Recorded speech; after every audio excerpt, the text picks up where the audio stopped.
Shalom bien-aimés dans le Seigneur, j'espère que vous allez bien, que Dieu vous bénisse. Alors enfin, nous sommes à notre toute première journée de notre programme de prière dénommé 30 jours dans sa présence. C'est un programme annuel de la Ligue internationale Bras de l'Espérance qui nous rassemble autour de la prière. Et cette année, Dieu va nous donner un thème, et ce thème c'est marcher par l'Esprit. Et ce thème est tiré de Galates 5, le verset 16. Aujourd'hui, j'ai la lourde responsabilité de partager avec vous un message. Et le sous-thème que je vais aborder dans ce grand thème qui nous rassemble, c'est « La chair s'oppose à l'Esprit de Dieu ».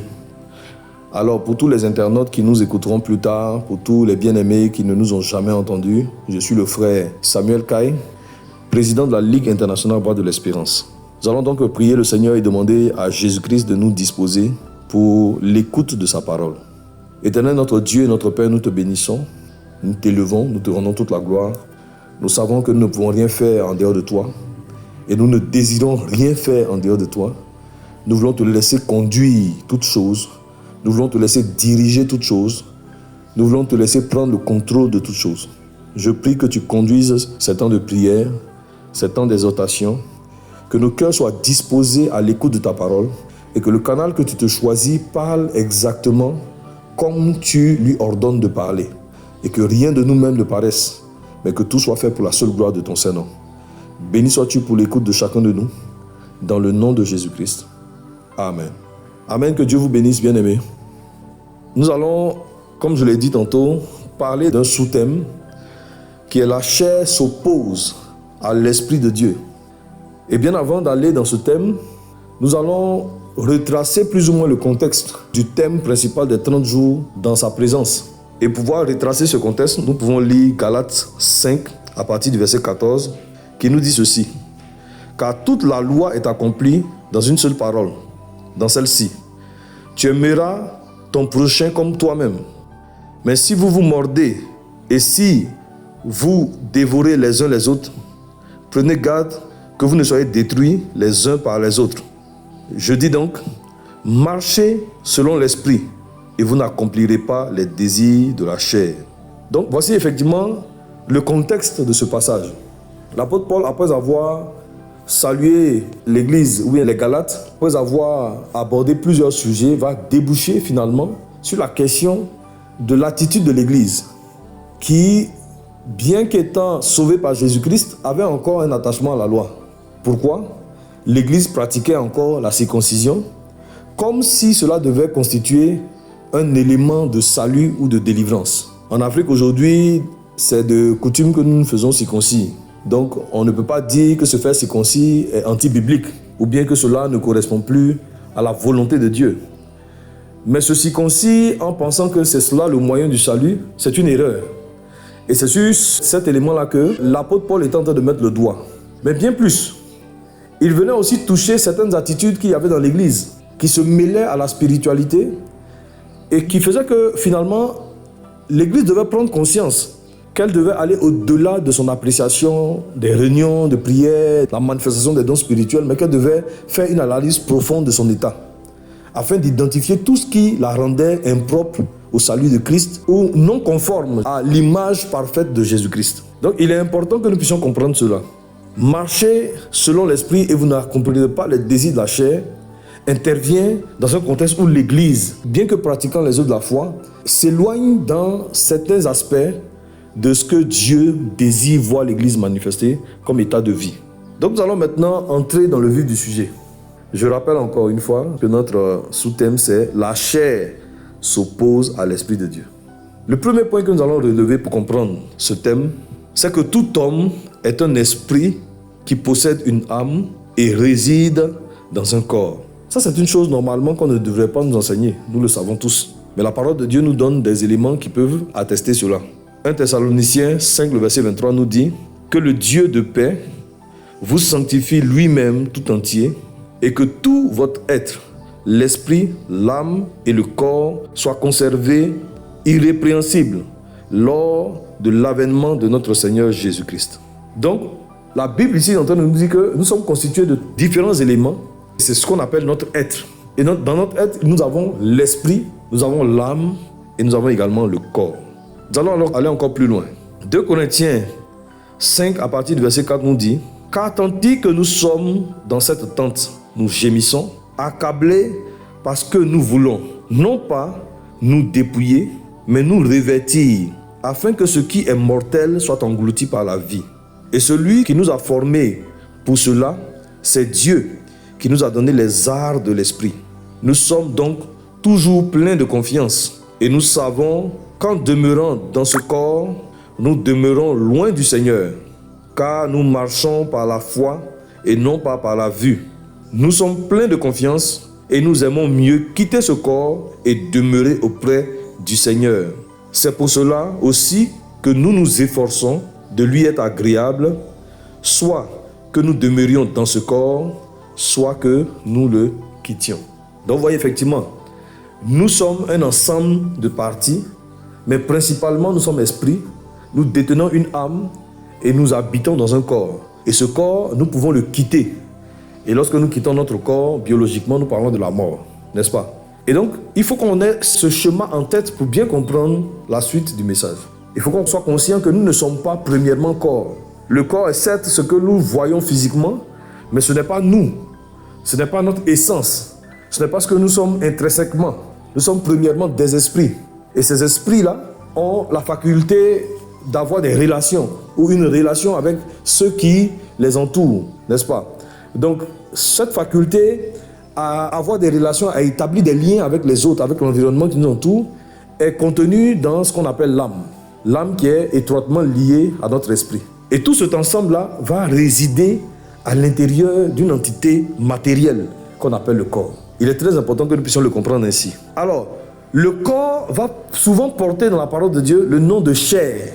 La notion de chair est attachée au corps. Parce que quand on parle des désirs de la chair, lorsqu'on parle des besoins de la chair, lorsqu'on parle des actions du corps, des actions de la chair, tout cela revient au corps. Et donc, il est impossible de réellement parler de la chair d'un point de vue spirituel sans se référer au corps. Parce que le corps va exécuter des désirs. Le corps va être l'instrument de réalisation d'un certain nombre d'actions. Et ce sont ces actions-là qui seront qualifiées d'actions charnelles. Nous allons lire Romains 8, le verset 1. Parce que dans le second point, il est dit: la chair est un rebelle permanent, parce que Dieu l'a condamné à disparaître afin de garantir le salut de l'esprit et de l'âme. C'est un point qu'on va devoir comprendre. Donc comme je le disais, Romains 8, à partir du verset 1, nous dit ceci. Il n'y a donc maintenant aucune condamnation pour ceux qui sont en Jésus-Christ. En effet, la loi de l'esprit de vie en Jésus-Christ m'a affranchi de la loi du péché et de la mort. Car chose impossible à la loi, parce que la chair la rendait sans force, Dieu a condamné le péché dans la chair, en envoyant à cause du péché son propre Fils dans une chair semblable à celle du péché. Et cela afin que la justice de la loi fût accomplie en nous, qui marchons non selon la chair, mais selon l'esprit. Ceux en effet qui vivent selon la chair s'affectionnent aux choses de la chair, tandis que ceux qui vivent selon l'esprit s'affectionnent aux choses de l'esprit. Et l'affection de la chair, c'est la mort, tandis que l'affection de l'esprit, c'est la vie et la paix. Laissez-moi vous expliquer quelque chose. Et c'est pour ça qu'il est très intéressant de venir à l'école missionnaire, parce que toutes ces choses, ils sont déjà enseignées.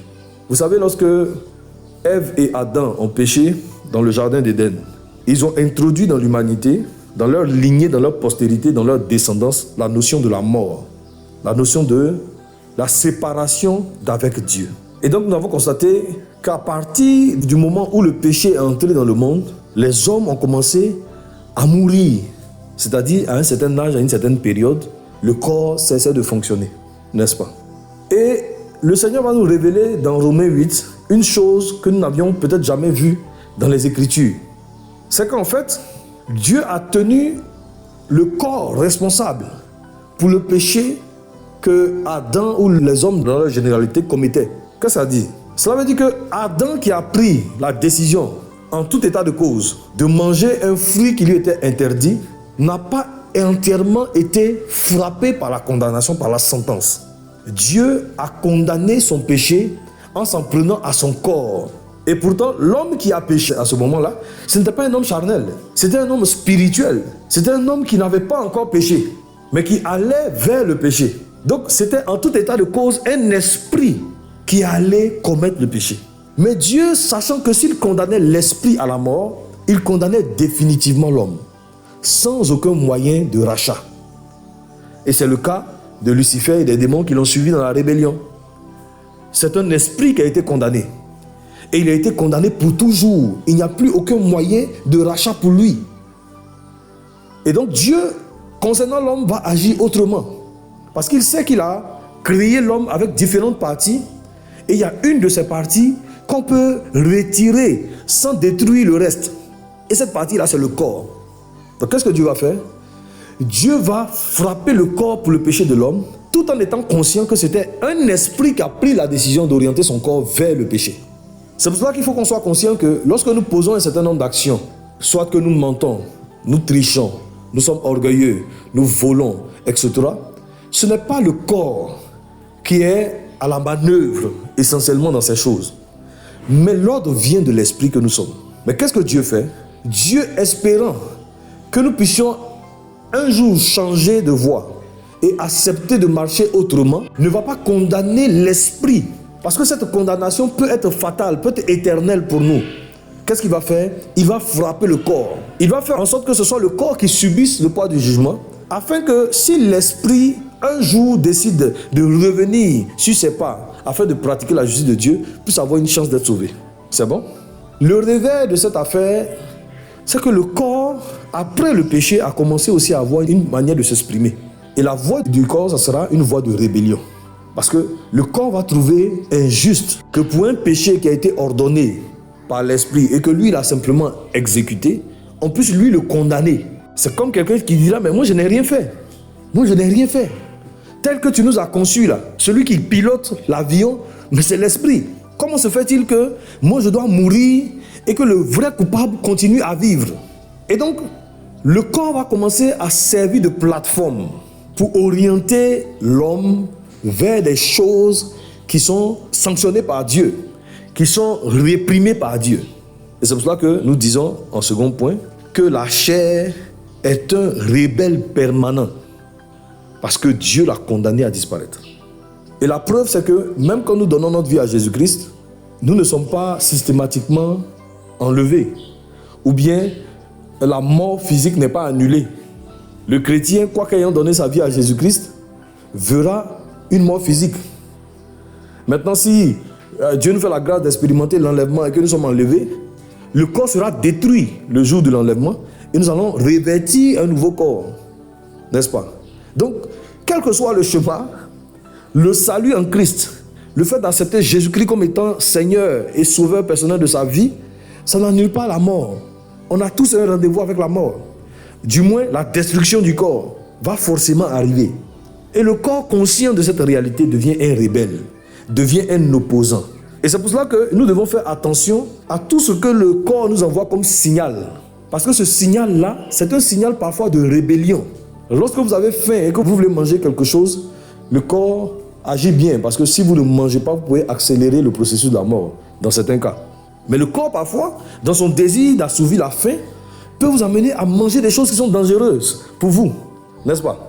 Le corps peut vous pousser à des pratiques qui sont entièrement opposées à votre foi, opposées au principe de la parole de Dieu. Et c'est ce qu'il faut comprendre. Lorsque nous vivons dans le corps que nous avons, ce corps nous combat et nous envoie des informations, des désirs, des aspirations qui ne sont pas toujours conformes à la volonté de Dieu. Et c'est ce sur quoi le Seigneur a voulu mettre le doigt. Nous allons aller maintenant au troisième point. L'homme animal, qui est aussi l'homme charnel, l'homme qui est vraiment lié à son corps, qui vit pour son corps, qui pense pour son corps, qui n'a que d'ensemble de définitions que son corps, peut ressembler en apparence à un homme spirituel. Mais ils n'ont foncièrement rien en commun. Qu'est-ce que cela veut dire? Le Seigneur veut nous révéler aussi qu'il est possible qu'en tant qu'enfants de Dieu, nous ayons une apparence qui, aux yeux des autres, donne l'air ou l'impression que nous sommes des hommes spirituels. Vous savez, il est difficile d'aller dans l'église et de dire « Ah, mais tel frère, c'est un homme vraiment spirituel. » Parce qu'en apparence, le spirituel peut ne pas paraître évident. Du moins, le spirituel, le témoignage agréé par Dieu peut ne pas être évident pour tout le monde. Donc, on ne peut pas regarder un homme bien vêtu, bien coiffé, sagement assis bien parfumé. Quand on dit, bon, levez-vous pour acclamer le Seigneur, la personne se lève. Quand on chante en main les chants de louange, la personne est en train de danser. Tout ça ne peut pas nous permettre de déterminer le statut spirituel de cette personne. Parce qu'il arrive des moments où on peut se tromper en attribuant à une personne un niveau de spiritualité qu'elle n'a pas. Et la parole de Dieu veut aussi nous interpeller. 2 Timothée 3 à partir du verset 1. Voici ce que la Bible nous dit à ce sujet. Sache que dans les derniers jours, il y aura des temps difficiles, car les hommes seront égoïstes, amis de l'argent, fanfarons, hautains, blasphémateurs, rebelles à leurs parents, ingrats, irréligieux, insensibles, déloyaux, calomniateurs, intempérants, cruels, traîtres, emportés, enflés d'orgueil, aimant le plaisir plus que Dieu, ayant l'apparence de la piété, mais régnant ce qui en fait la force. Éloigne-toi de ces hommes-là. Alors voici l'apôtre Paul dans ce passage qui parle à son fils spirituel Timothée et qui donnait l'impression de lui donner une prophétie. Pour lui dire, dans les derniers jours, il y aura des gens de telle catégorie qui vont avoir tel comportement et tel comportement. Mais ce qui m'intrigue, c'est qu'au terme de son propos, il dit, éloigne-toi de telle personne. Ça veut dire que les derniers jours dont on parle ont déjà commencé même à l'époque de Timothée, le fils spirituel de Paul, qui recevait l'épître en fait. Donc imaginez pendant combien de temps il y a eu dans l'église des hommes qui, bien qu'étant membres de la communauté chrétienne, bien qu'étant frères et sœurs en Christ, étaient des hommes qui étaient égoïstes, qui étaient amis de l'argent, qui étaient fanfarons, qui étaient hautains, qui étaient blasphémateurs, qui étaient rebelles à leurs parents, qui étaient ingrats, irréligieux, insensibles, déloyaux, calomniateurs, intempérants, cruels, ennemis des gens de bien, traîtres, emportés, enflés d'orgueil, aimant le plaisir plus que Dieu. Dans l'église, depuis cette période où Paul écrit ce courrier, cette catégorie de personnes existait déjà. Donc imaginez, est-ce qu'on peut aujourd'hui se dire, bon oui, vu que ce passage ou cette manière de s'adresser à son fils spirituel a été présenté comme s'il s'agissait d'une prophétie, non, ça ne concerne pas notre époque, c'est quelque chose qui va venir peut-être après nous. Non. Déjà au moment où Paul intervenait, cette réalité existait dans l'église. Il y avait énormément de gens qui avaient l'apparence de la piété, mais qui, dans le fond, étaient des hommes charnels, des hommes animaux, des hommes qui ressemblaient à des hommes spirituels, mais qui n'en étaient pas. Et c'est là que nous devons nous interpeller. C'est là que nous devons nous questionner durant ces 30 jours de prière et demander à Dieu de nous aider. Parce que vous voyez que chaque année, le Seigneur nous met face à cette responsabilité spirituelle que nous avons, de nous examiner nous-mêmes. Parce que je vous assure, quel que soit ce qu'on va faire dans la maison de Dieu, quel que soit ce qu'on va donner à Dieu, quelles que soient nos bonnes œuvres, cela ne pourra pas nous faire entrer dans le ciel si nous sommes tachetés de souillure, de péché, d'éléments de corruption. Donc cela peut paraître anodin, cela peut paraître encore redondant. Oh, voici un programme encore, on va nous dire la chair, on va nous dire le péché. Vraiment, dans cette organisation, on n'a que ça à la bouche et on tourne autour des mêmes thèmes, les choses n'évoluent pas. Mais vaut mieux tourner autour de ces choses-là pour être parfait, pour avoir un changement radical et véritable dans sa vie, que d'aller se faire caresser dans le sens du poil et finalement, après avoir fait un si bon service, après avoir donné autant au Seigneur, se retrouver sans être sauvé, sans être enlevé, sans avoir de récompense dans l'éternité, mais plutôt être condamné par le Seigneur. Et c'est pour ça que le Seigneur nous dit, la chair est opposée à l'Esprit de Dieu.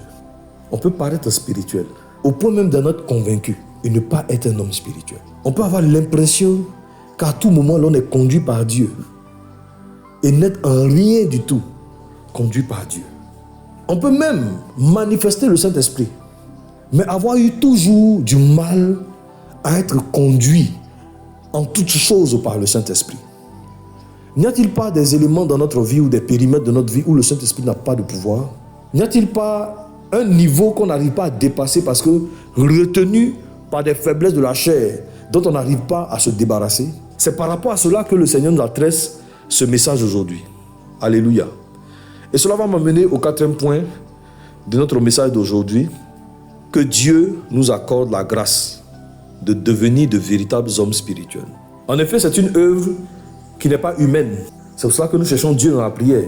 C'est pour cela que nous ne donnons pas juste des conseils, des astuces, mais que à tout ce qui peut être dit verbalement, nous associons une action de prière. des supplications, des lamentations, pour demander à Dieu d'avoir un regard favorable sur nous, parce que nous sommes conscients que la volonté, nous l'avons. Personne étant conscient de l'existence de l'enfer désire y aller quand même. Non, nous voulons tous être sauvés. Mais il arrive dans notre marche qu'il y ait des niveaux qu'on n'arrive pas à franchir, des épreuves qui nous font toujours tomber, des tentations qui nous ramènent toujours en arrière. Et Jésus-Christ a la capacité de nous sauver. Jésus-Christ a la capacité de transformer notre état. Jésus-Christ a la capacité de nous rendre plus forts. Alors nous ne devons pas nous priver de cela. Pendant que le temps nous le permet, le temps est favorable pour nous, pour chercher l'Éternel, pour demander à Dieu de faire quelque chose pour nous. Alors tous ceux qui sont sensibles à un tel message comprendront l'intérêt et l'enjeu pour eux. Et au-delà de notre personne, nous pouvons également prier pour l'Église. Parce que à quoi ça sert d'avoir servi avec des bien-aimés, d'avoir été dans des communautés, et au final de se rendre compte que seulement une poignée de personnes reçoit le salut et la transformation. Et donc c'est important que nous puissions être conscients que cela ne se fera pas parce que nous sommes capables, parce que nous sommes forts, mais cela seulement se fera parce que Dieu l'aura permis.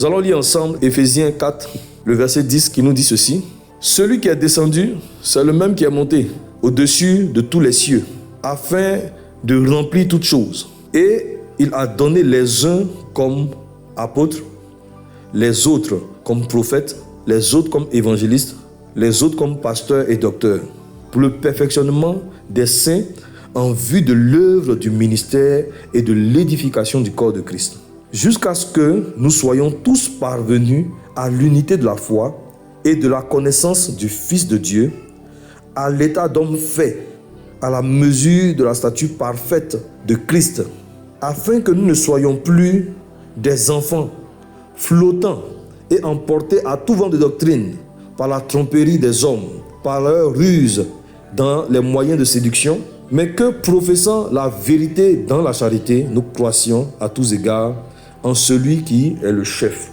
Christ. Dans ce passage, ce que moi je comprends, c'est qu'effectivement Dieu peut mettre tous les moyens en œuvre pour nous aider à refléter Christ, à être parfait dans notre marche chrétienne. Et c'est ce à quoi nous devons aspirer véritablement durant ce programme. Ne venons pas aux 30 jours pour faire comme d'habitude ou pour identifier les péchés dans la vie des autres. C'est vrai, il y a dans l'église des personnes qui vivent des réalités spirituelles plus flagrantes, plus difficiles, plus répréhensibles selon le jugement humain bien sûr, plus répréhensibles que ce que nous vivons nous-mêmes. Mais il n'y aura pas de petits péchés dans le jugement divin.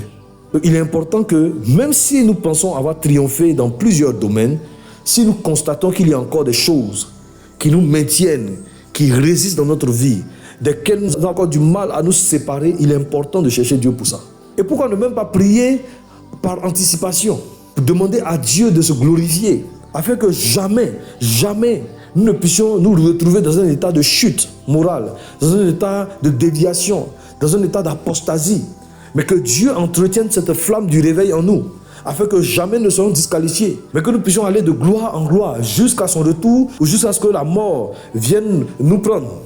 Donc que Dieu nous anime de telles pensées et que nous puissions désirer Jésus-Christ au plus haut point et que Jésus-Christ puisse être le fondement d'une transformation totale dans notre vie. Alors bien aimés, nous allons prier le Seigneur, conscient que la chair est opposée à l'Esprit de Dieu, conscient que tout ce que nous dit la chair, ce n'est pas forcément pour notre bien, mais pour sa propre satisfaction. Et sa satisfaction, c'est la mort.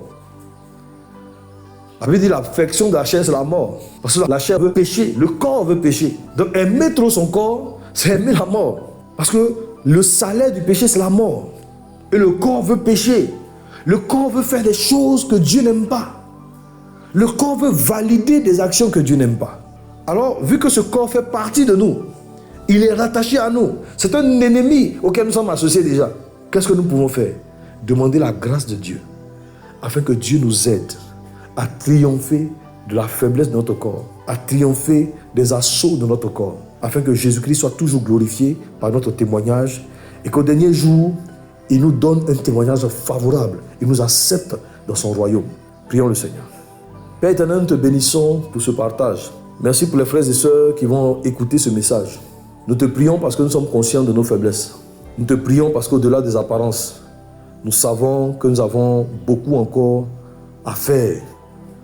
Mais Seigneur, nous sommes conscients, selon la parole que tu nous as enseignée, que cela ne viendra pas simplement par le fait d'une discipline. C'est vrai qu'il y a des actions concrètes que nous pouvons poser, mais nous comptons également sur ta main. Nous comptons également sur le Saint-Esprit. Nous venons chez toi comme cette masse informe, cette argile que tu peux façonner autant de fois qu'il te plaira, afin de nous donner la forme idéale. Je prie, Éternel Père, que tu nous aides à ne pas nous relâcher durant ce programme, mais à désirer davantage que tu fasses quelque chose de grand et d'important dans notre vie. Que ce ne soit pas une routine pour nous, que ce ne soit pas des slogans pour nous, mais qu'il y ait un véritable changement. Parce que nous en avons besoin. Tu sais, Éternel Père, la date qui est fixée pour le départ de chacun. Et il ne faille pas qu'après avoir espéré servir Dieu, l'on se retrouve devant le trône de Dieu, à être condamné et jeté en enfer. Sauve-nous d'une telle destinée, d'un tel sort. Je prie au contraire que notre voie soit rendue étroite, resserrée, et que ce soit pour nous la voie du salut, que ce soit pour nous la voie, Éternel Père, de la sanctification, la voie de la consécration à l'Éternel, et que Jésus-Christ, nous soyons agréables véritablement à Dieu, ayant le témoignage véritable du Saint-Esprit en nous. Béni sois-tu parce que tu fais cette œuvre glorieuse dans la vie de chacun de nous. Bénis tous les cœurs qui reçoivent ce message dans le nom puissant de Jésus-Christ. La gloire et l'honneur te reviennent. Amen.